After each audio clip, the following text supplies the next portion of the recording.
बरसात का मौसम शुरू होने वाला था। निर्मला कहीं से एक बड़ी सी पन्नी ले आई थी। छत की मरम्मत के पैसे नहीं थे, इसलिए उसने उस पन्नी को अपनी छत पर चारों तरफ से बांध दिया। छोटी सी झोपड़ी में वो अपने दो बच्चों के साथ रहती थी। निर्मला भुट्टे बेचने का काम करती थी और बाकी सारे मौसम में वो मक्का के फुल्ले बेचा करती थी। बहुत ही मुश्किल से उन लोगों का गुजारा हो पाता था। पति की मौत के बाद रिश्तेदारों ने भी निर्मला का साथ छोड़ दिया। मरती क्या ना करती। अपने बच्चों को लेकर वो एक छोटी सी झोपड़ी में रहने लगी और पास ही के सरकारी स्कूल में उसने दोनों बच्चों को दाखिला दिलवा दिया। माँ, तुमने ये पन्नी छत पर लगा तो दी, लेकिन ये तो कई जगह से फटी हुई है। हाँ बेटा, जानती हूँ, लेकिन हमारी छत की हालत तो बहुत ही ख़राब है। अगर एक कोना भी बच गया तो कम से कम हम आराम से बैठ तो जाएंगे। माँ, क्या घर में थोड़ा सा बेसन रखा है? आज पड़ोस से बड़ी अच्छी पकोड़ों की खुशबू आ रही थी। माँ, तू भी थोड़े से पकोड़े बना ले, बहुत मन कर रहा है। तभी निर्मला अपनी साड़ी के पल्ले में बंधे हुए रुपए गिनती है। फिर उसमें से 20 रुपए शुभम को देकर बेसन मंगाती है। बच्चों के लिए ज्यादा कुछ तो नहीं कर पाती, लेकिन छोटी छोटी जरूरतों के लिए वो बच्चों को किसी का मुंह नहीं देखने देती। शुभम जब बेसन लेकर आता है तो वो थोड़े से तेल में एक एक पकोड़ा डालकर तलकर बच्चों को खिलाती है। वो अपने भुट्टो का बोरा और सामान लेकर बस स्टॉप के पास जाकर बैठ जाती है। जल्दी से वो कोयले को जलाती है और उस पर भुट्टे सेकने लग जाती है। हल्की हल्की बारिश आ रही थी। तभी दो लड़कियां वहां पर आती है। भुट्टा कैसे दिया? छोटे वाला 10 रुपए का, बड़े वाला 15 रुपए का। दो छोटे वाले भुट्टे दे देना और मसाला थोड़ा तेज लगा देना। निर्मला फटाफट एक प्लास्टिक के पंखे से हवा करके भुट्टे सेकने लगती है। बारिश थोड़ी और तेज हो जाती है। वो जल्दी जल्दी भुट्टों पर नमक लगाकर दोनों लड़कियों को दे देती है और फटाफट एक छोटी सी पॉलिथीन से खुद को ढक लेती है और कोयले के ऊपर भी एक लोहे का पुराना कनस्तर रख देती है। ये बारिश भी सुबह सुबह आ गई। रात को आ जाती तो कम से कम आज की दिहाड़ी तो निकल जाती। क्या मैं 20 रुपए लेकर जाऊँ? नहीं नहीं, अभी थोड़ी देर में बारिश रुक जाएगी। हे भगवान, शाम तक के लिए बारिश को रोक दो। वो मन ही मन सोच रही थी, लेकिन अचानक से ही उसके दोनों हाथ खुद ब खुद भगवान के सामने जुड़ गए और आंखों में से आंसू ढुलक कर उसके गालों के नीचे गिर गए। बारिश कम होने के बजाय और तेज होनी शुरू हो गई। बस स्टॉप भी पूरा खाली हो गया। निर्मला 1 घंटे तक किसी ग्राहक के इंतजार में कोयले को सुलगाकर बैठी हुई थी। पर इतनी तेज बारिश में कौन भुट्टा खरीदने आता। वो जल्दी जल्दी एक बड़े से पॉलिथीन में सारा सामान इकट्ठा करने लगती है। फिर अपनी टूटी हुई चप्पल को हाथ में लेकर घर की तरफ निकल पड़ती है। गली में बुरी तरह पानी भर चुका था। नालियों का पानी भी बारिश के पानी से मिल गया, जिससे बहुत गंदी बदबू हो रही थी। वो किसी तरह मुंह पर साड़ी का पल्ला रखकर घर में आती है तो देखती है घर के अंदर भी पानी भर चुका है और दोनों बच्चे बर्तन लेकर पानी बाहर फेंक रहे हैं। माँ, देखो ना, हमने छत पर पन्नी लगाई और बारिश इतनी तेज आई है कि गली का सारा पानी घर में घुस गया। मैंने सारा सामान ऊपर रख दिया है, लेकिन फिर भी देखो तो अब हमारे पास बैठने के लिए सिर्फ एक ही चारपाई है। माँ, बाहर बारिश बहुत तेज आ रही है। मैं अपने दोस्तों के साथ बाहर बारिश में भीगने जा रहा हूँ। 8 साल का शुभम क्या जानता था कि घर पर इस तरह पानी भरने और छत टपकने से निर्मला के दिल पर क्या गुजर रही है। खाना बनाने तक की जगह घर में नहीं बची। ले देकर 400 रुपये में यही झोपड़ी रहने को मिली थी। इससे ज़्यादा पैसा मेरे पास भी नहीं है कि मैं कहीं दूसरी जगह पर देखूं। रूपा बेटा, तू एक काम कर, ये सामान वहाँ अलमारी के ऊपर रख दे और मैं देखती हूँ किसी तरह कुछ करके चूल्हे को ऊपर रखकर खाना बना लूँ। रूपा अपनी माँ की मदद करने लगती है। तभी एक तरफ से निर्मला के घर की छत टपकनी शुरू हो जाती है।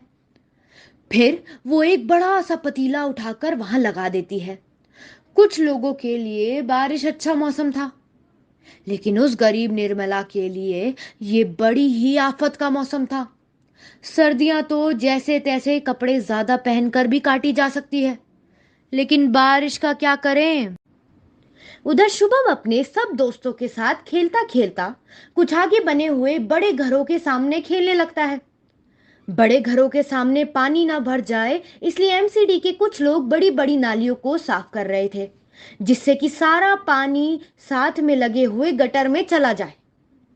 और उन अमीर घरों के बच्चे भी बाहर आकर बारिश में भीग रहे थे। भागो यहाँ से। तुम लोग यहाँ कैसे खेलने आ गए? क्यों? सड़क पर ही तो खेल रहे हैं।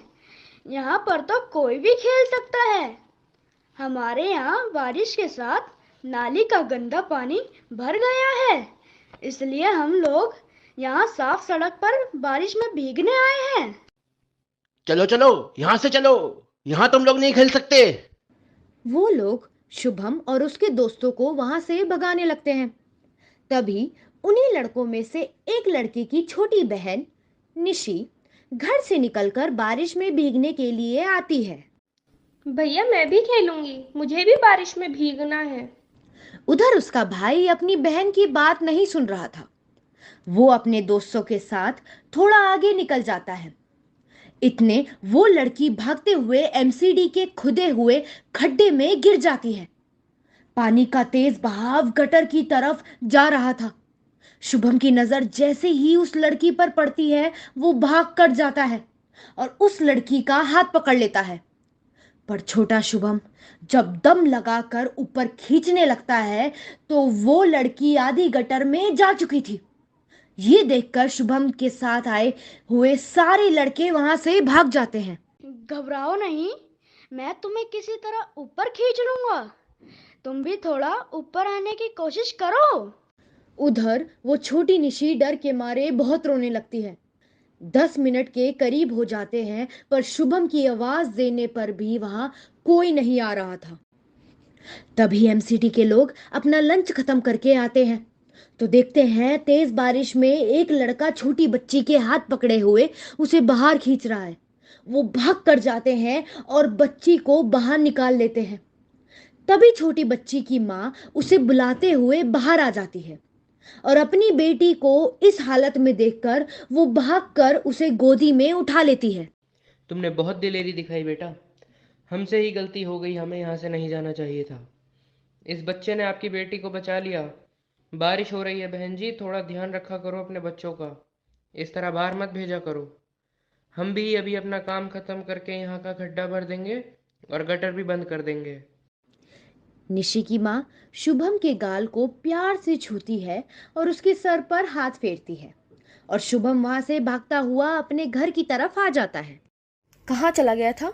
मैं सारा मोहल्ला देख कर आ गई। खबरदार, जो ज़्यादा दूर गया भूखा प्यासा पता नहीं कहाँ भटक रहा है। चल घर के अंदर आ। पता है माँ, अभी ना हम लोग दूसरे मोहल्ले में खेल रहे थे, तभी एक छोटी लड़की गटर में गिरने वाली थी। पता है, मैंने उसे बचा लिया। ये सुनते ही निर्मला अपने बेटे को गले लगा लेती है। हाय बेटा, अगर तुझे कुछ हो जाता तो? इस तरह वहां जाने की क्या जरूरत थी? तभी रूपा, जो शुभम को ढूंढने के लिए बाहर गई थी, भीगते हुए घर के अंदर आती है। बारिश मूसलाधार हो रही थी। पूरी भीगी हुई रूपा ठंड से कांपने लगती है। निर्मला जल्दी से एक फटी हुई चादर लाकर उसके सारे बदन को पोंछती है और फिर उसे कपड़े बदलने को देती है। तभी वो देखती है कि घर में थोड़ा सा भी दूध नहीं है कि वो कांपती हुई रूपा को चाय बनाकर दे दे। तू जरा रूपा को देख, मैं दूध लेकर आती हूँ।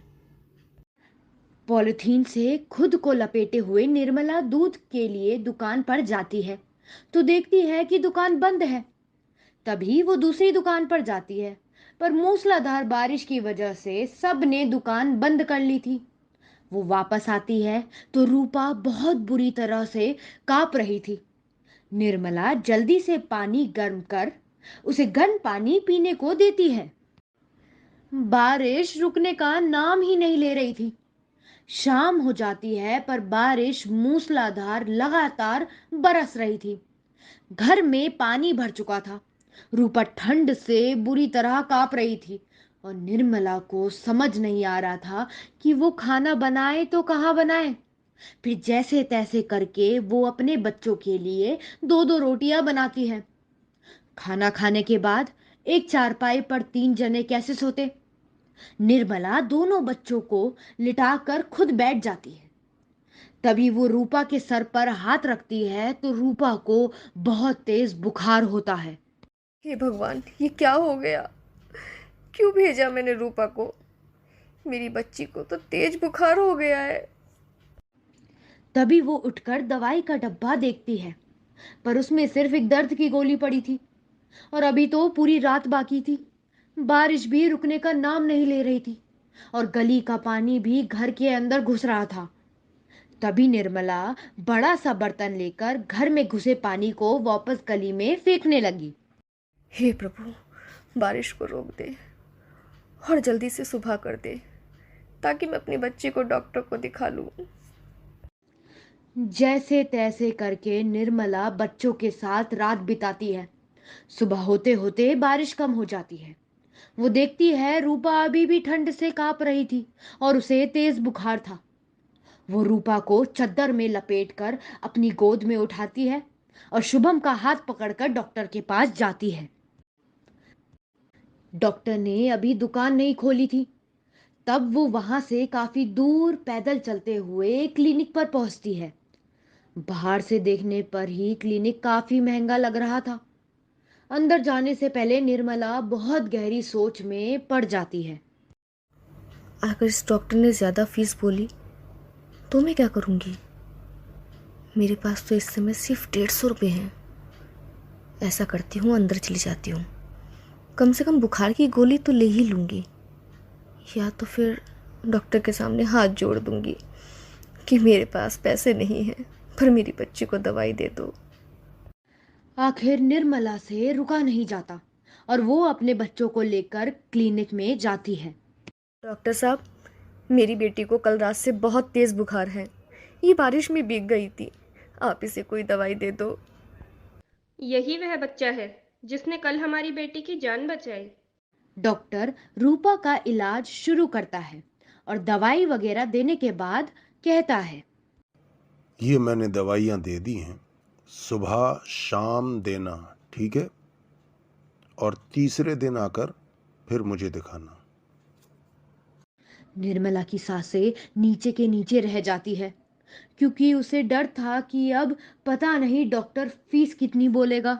डॉक्टर साहब, फीस कितनी हुई? कोई फीस नहीं है। आप बेटी को लेकर आराम से घर जाओ और 3 दिन बाद आकर मुझे ज़रूर दिखाना। आपके बेटे ने मेरी बेटी की जान बचाई है। वो तो ये कल वहाँ से चला गया था, इसलिए हमें पता ही नहीं चला कि कौन था जिसने इसकी मेरी प्यारी बेटी की जान बचाई। निर्मला बच्चों के साथ दूध बिस्किट लेकर घर आ जाती है। बारिश पूरी तरह से रुक चुकी थी।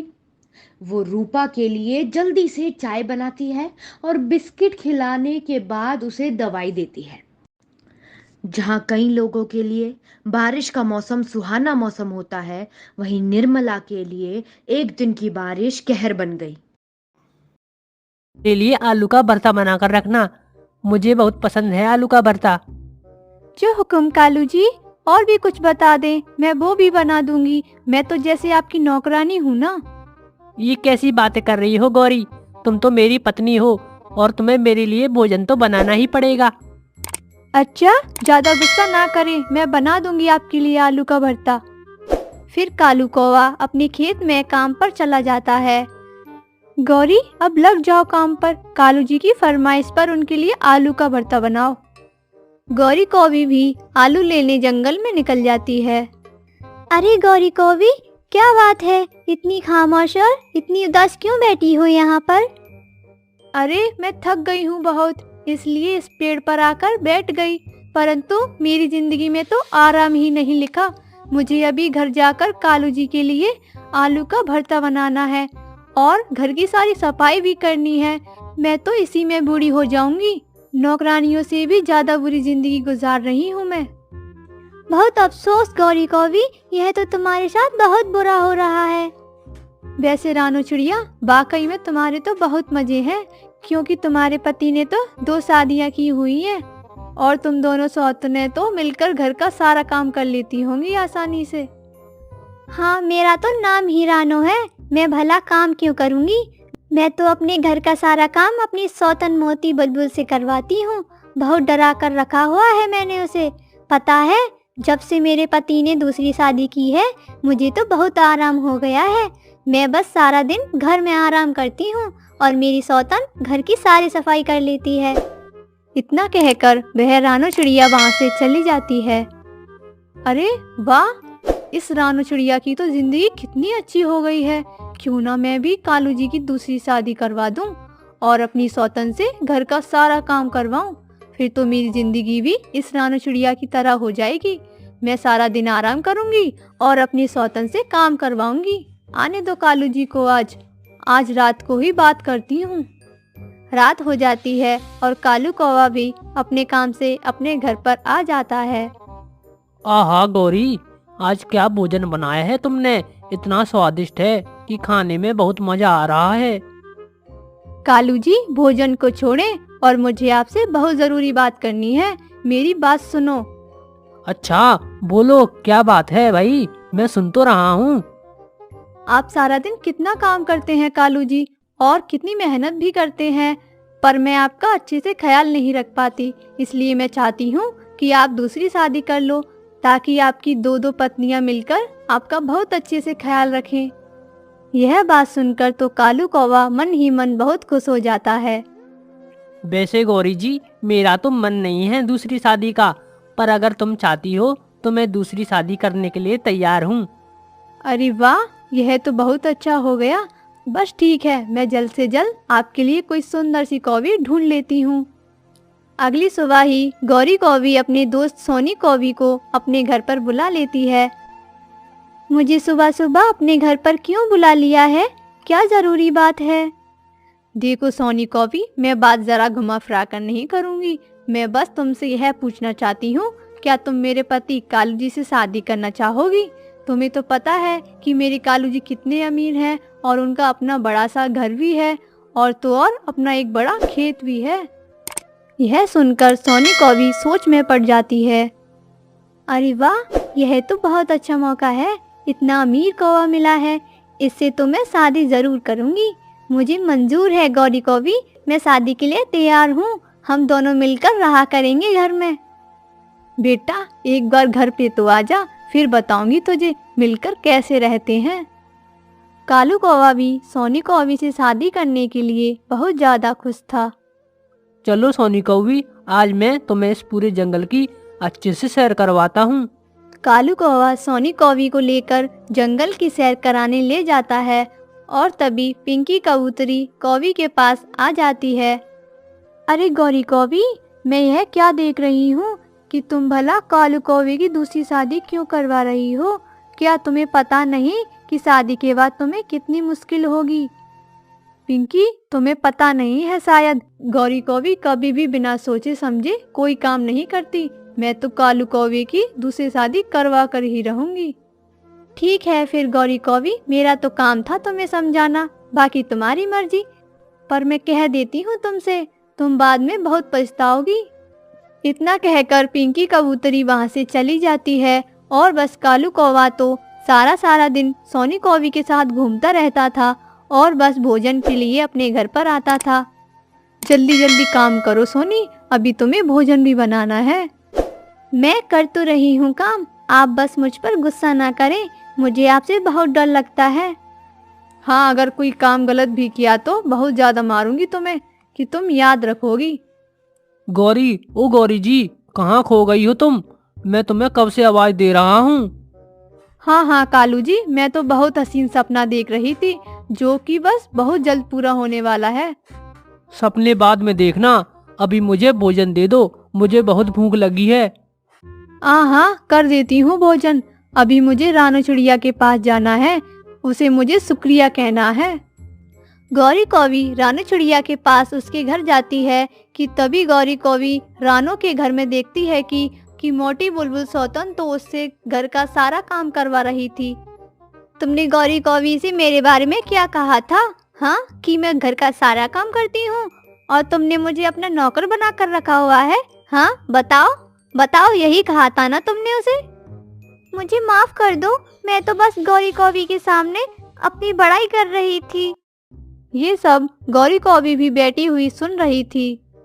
हाय रे, मैं ये क्या देख रही हूँ? इस रानू चिड़िया ने तो मुझसे भी झूठ बोला था। कहीं कालू जी की शादी के बाद भी सोनी कौवी भी मेरा हाल इस रानू चिड़िया के जैसा ना कर दे। नहीं नहीं, मैं भी जाकर मना कर देती हूँ सोनी कौवी से कि कोई शादी नहीं होगी उसकी कालू जी से। यह कहकर गौरी कौवी सोनी कौवी की तरफ जाती है। सोनी कौवी और उसका भाई बैठे हुए बातें कर रहे थे।